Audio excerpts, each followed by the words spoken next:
3 రోజుల క్రితం అల్వాల్లో జరిగిన వృద్ధ దంపతుల హత్య కేసును ఛేదించి నిందితుడు అనిల్ను అదుపులోకి తీసుకున్న పోలీసులు వృద్ధ దంపతులను దారుణంగా హత్య చేసిన వ్యక్తిపై కేసు నమోదు చేసుకుని దర్యాప్తు చేయగా సాంకేతిక ఆధారాలతో బొల్లారంకు చెందిన అనిల్ అదుపులోకి తీసుకుని విచారించగా నిందితుడు పాత నేరస్తుడిగా గుర్తించారు.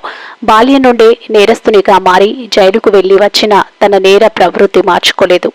అతన్ని కుటుంబం కూడా పట్టించుకోలేదు. దీంతో అతను దోపిడీలు, రేపులు, మర్డర్ కేసులు దాదాపు 29 కేసుల్లో నేరస్తుడిగా మారాడు. నేరస్తునికి కఠినంగా శిక్ష పడే విధంగా కేసులు పెట్టి రిమాండ్కు తరలిస్తున్నట్లు డీసీపీ ప్రెస్ మీట్లో తెలిపారు. అప్రమత్తంగా ఉండాలి. ఇలాంటి అనుమానితులు మీ యొక్క కాలనీలో ఎక్కడన్నా తారసపడేప్పుడు కూడా డయల్ 100 కానీ నియరెస్ట్ పోలీస్ స్టేషన్లో కూడా ఇచ్చినట్లయితే ఇట్లాంటి నేరాలను మనం ప్రివెంట్ చేయడానికి అవకాశం ఉంటుంది.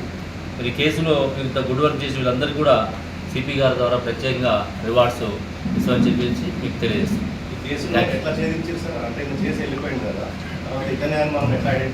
అంటే మనకి కొన్ని సీసీ ఫుటేజెస్ కూడా అక్కడ సిపి గారు ప్రత్యేకంగా దీని మీద మానిటర్ చేసి అందరి టీంని సైబరాబాద్లో ఉన్న అన్ని టీమ్స్ని కూడా ఇందులో SOT, CCS and local force అందరిని కూడా అలర్ట్ చేయడంతో ఈ కేసుని వితిన్ టైంలో 48 అవర్స్లో డిటెక్ట్ చేయడం జరిగింది.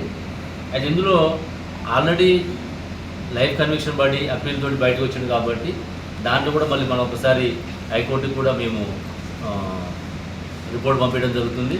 ఈ కేసులో కూడా ఏదైతే మన ఆధారాలు సేకరించడమో సీసీ ఫుటేజెస్, టెక్నికల్ ఎవిడెన్స్, గత నేర చరిత్ర కూడా ఇవన్నీ కూడా మెన్షన్ చేస్తూ రిమాండ్ రిపోర్ట్లో మళ్ళీ బెయిల్ రాకుండా జైలు ఉండగానే ఆ పాత శిక్షను కంటిన్యూ చేసే విధంగా కొత్త నేరంలో కూడా శిక్ష పడే విధంగా చేస్తామని చెప్పేసి తెలియజేస్తూ ఇట్లాంటి వాళ్ళని మరి సొసైటీలో కూడా మీడియా ద్వారా అప్పీల్ ఏం చేస్తున్నామంటే ఎక్కడైనా అనుమానంగా జైలు నుంచి బయటకు వచ్చిన వాళ్ళ మీద కానీ పోలీసు నిఘా ఉంటుంది.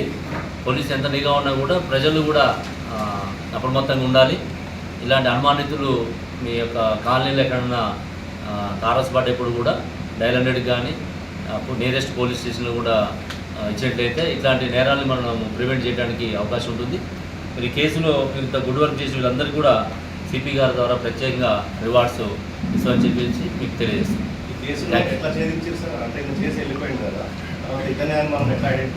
అంటే మనకి కొన్ని సీసీ ఫుటేజెస్ కూడా అక్కడ